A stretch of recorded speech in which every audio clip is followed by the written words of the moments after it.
For years, Ellen DeGeneres built one of the most recognizable images in entertainment. Every episode ended with the same message, asterisk, be kind.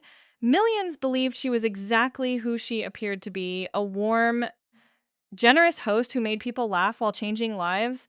But behind that carefully crafted image, a very different story slowly began to emerge.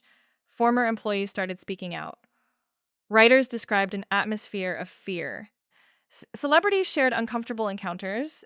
Then, a workplace investigation turned years of rumors into international headlines, forcing Hollywood to ask a question few people ever imagined.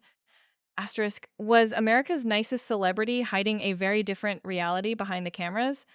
Just when it seemed that chapter had finally closed, Joe Rogan brought Ellen's name back into the spotlight. His comments reignited old controversies, sending millions of people back down a rabbit hole filled with viral clips, resurfaced allegations, and one internet theory that connected Ellen to Jeffrey Epstein in a way that left social media divided, where people uncovering forgotten details or simply connecting dots that were never meant to be connected. Today, we're separating documented facts from online speculation, tracing how Ellen's carefully built reputation unraveled, why these stories refused to disappear, and how one of Hollywood's biggest success stories became one of its most controversial. Because once you follow the timeline from beginning to end, the story becomes far more complicated than most people realize. At this point, Ellen was already facing intense criticism over allegations about the workplace culture on her show. But then the conversation took an unexpected turn. Instead of focusing on former employees or behind the scenes stories, parts of the internet began drawing connections to something far bigger and far more controversial. The spark came during an episode of The Joe Rogan Experience. NFL quarterback Aaron Rodgers pointed out what he believed was a visual similarity between the backdrop of the Ellen DeGeneres show and the distinctive temple-like structure on Jeffrey Epstein's private island. The comparison spread almost instantly. Side-by-side images flooded social media, with thousands of users debating whether the resemblance meant anything at all. Some insisted it couldn't possibly be a coincidence. Others dismissed it as nothing more than two structures that happened to share a similar architectural style. Even on the podcast itself, the discussion remained uncertain. Rogan and his guests acknowledged that the resemblance could simply be coincidental, with no evidence linking Ellen to Epstein through the design of the set. That distinction is important. A visual similarity, even one that captures the internet's attention, is not evidence of a personal connection or wrongdoing. But online speculation often moves much faster than facts.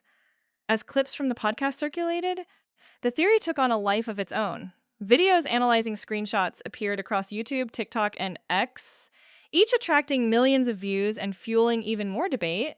For many viewers, the comparison became another piece of a much larger puzzle involving Epstein's network of wealthy and influential figures. For others, it was simply another example of how easily social media can transform an observation into a viral conspiracy. Regardless of where people stood, one thing was undeniable. The discussion had once again placed Ellen's name alongside one of the most infamous scandals in modern history. And that raises an even bigger question. Why do so many powerful names continue to surface whenever Jeffrey Epstein's story is discussed? And what do those documented connections actually tell us? That's where the story goes next. Section 6. Epstein's powerful network. Once Jeffrey Epstein's crimes became public, attention quickly shifted beyond the man himself. People wanted to know who had been in his orbit and whether anyone else would be held accountable. As investigators released court records, flight logs, photographs, and correspondence over the years, the public got a clearer picture of just how many influential people had crossed paths with Epstein. The names included business executives, politicians, royalty, celebrities, and wealthy financiers. But it's important to separate one fact from another. Appearing in records, photographs, or flight logs does not, by itself, prove involvement in criminal activity. The transcript highlights several high-profile examples that have repeatedly been discussed in the media. Former President Bill Clinton acknowledged knowing Epstein and said their interactions were connected to work involving the Clinton Foundation. He has stated that he never visited Epstein's private island and was unaware of Epstein's criminal conduct. Prince Andrew faced one of the most serious public controversies linked to Epstein after Virginia Giuffre alleged that she had been trafficked to him when she was a teenager. Prince Andrew has consistently denied those allegations, although the case drew worldwide attention and ultimately ended with an out of court settlement that included no admission of liability. The transcript also references Woody Allen because of his long standing friendship with Ellen DeGeneres and discusses separate allegations made by his adopted daughter, Dylan Farrow. Allen has repeatedly denied those allegations and has never been criminally charged in connection with them. As more documents became public, every new release triggered another wave of headlines.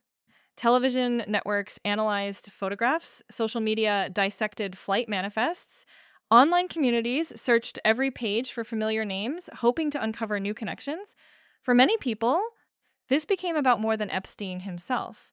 It became a story about power, influence, and whether wealth allowed certain individuals to avoid scrutiny for years. At the same time, investigators, journalists, and legal experts repeatedly urged caution. A documented association is not the same as evidence of criminal wrongdoing, and many names that appeared in records were never accused of participating in Epstein's crimes.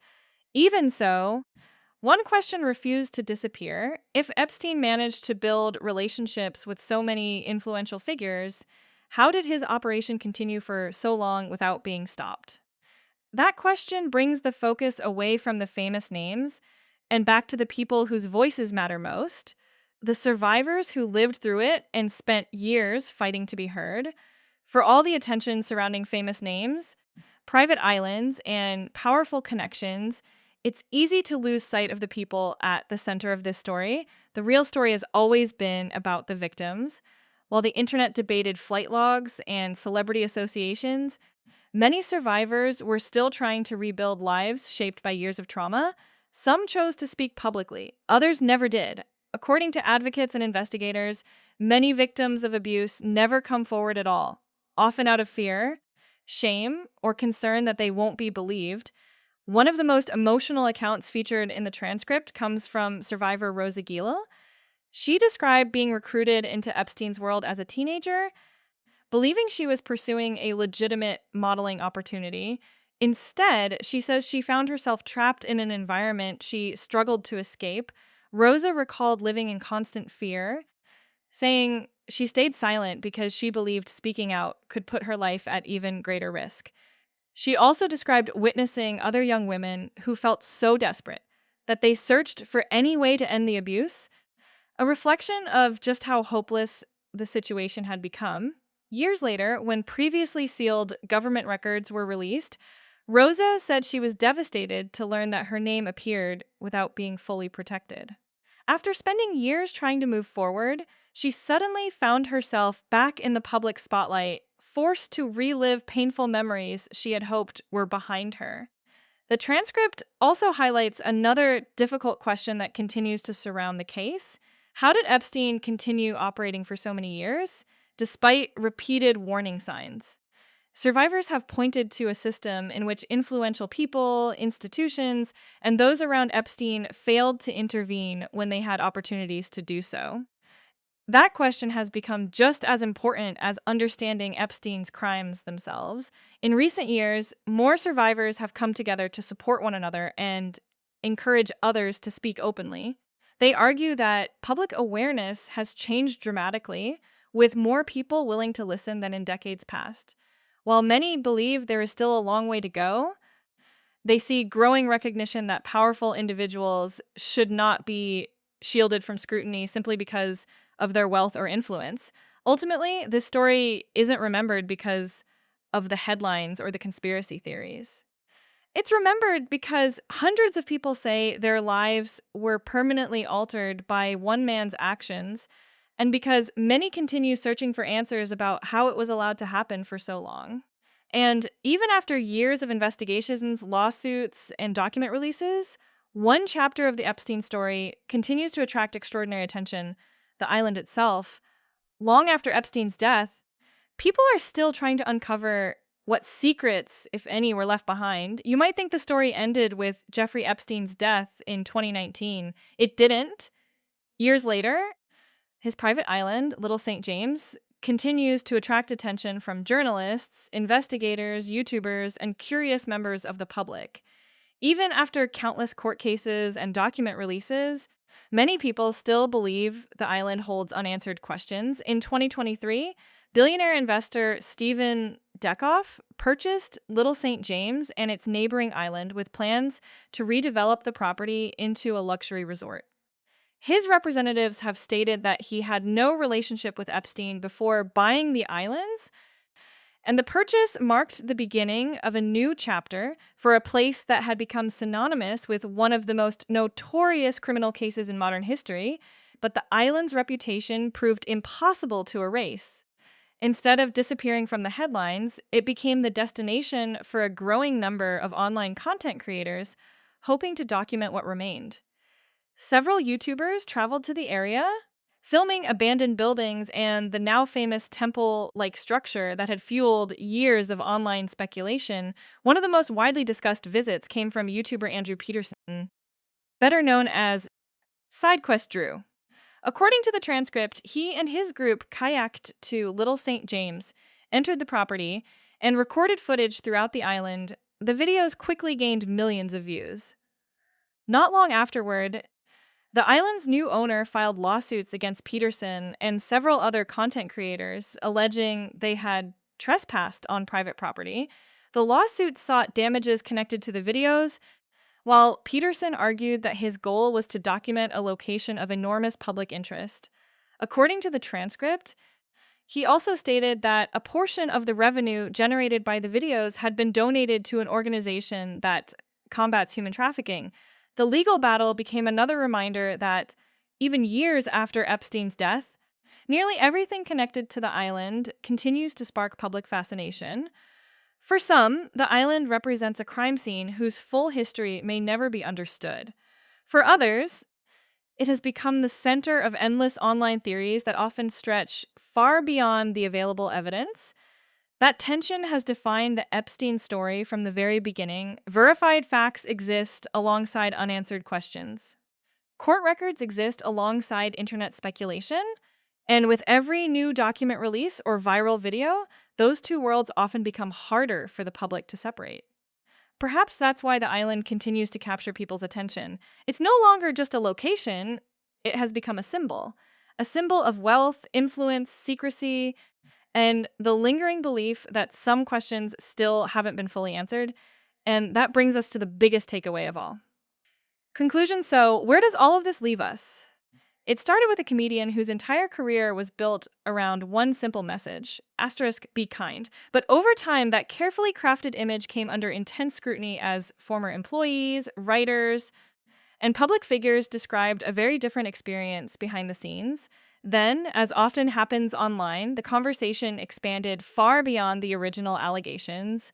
Joe Rogan's comments, viral social media posts, and comparisons involving Jeffrey Epstein pulled Ellen's name back into the spotlight, fueling countless theories and debates across the internet. Some of those discussions were rooted in documented events. Others relied on speculation and assumptions that have never been substantiated.